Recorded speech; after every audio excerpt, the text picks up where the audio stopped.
people were grumbling at the end of chapter 5. Look how chapter 6 starts. And one thing you need to know about the Bible is these chapters and verses, they were put in afterwards as a way to make it easier for you and I to navigate our way through this. But the original books of the Bible, they didn't include chapters and verses and things like that. So instead of thinking the chapter here, just think the very next sentence. The people grumble, but the Lord replied to Moses, "Now you will see what I will do to Pharaoh. Because of a strong hand, he will not. Because of a strong hand, he will let them go, and because of a strong hand, he will drive them from his land." The people are grumbling. Moses is even doubting, but God is committed. He's committed to making his plan happen. His will not be thwarted. He will get done what he wants to get done. And what is he planning to do?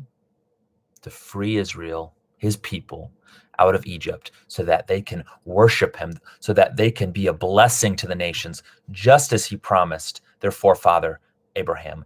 God's plans will not be thwarted by anyone. No king, no authority,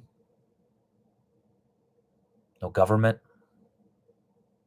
In the end, God will win. And we see a series of plagues here.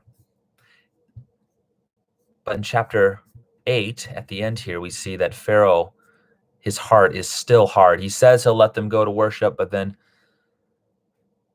he went back on that. In verse 32 of chapter 8, he says, "But Pharaoh hardened his heart this time also and did not let the people go."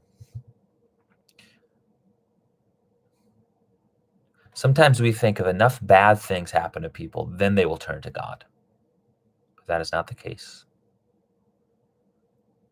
The only way people turn to God is if God gives them a new heart that's not hardened.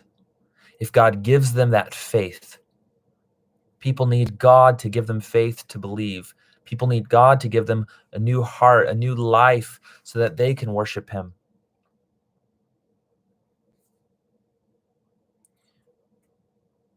Because the hearts we were all born with reject God, harden when God calls.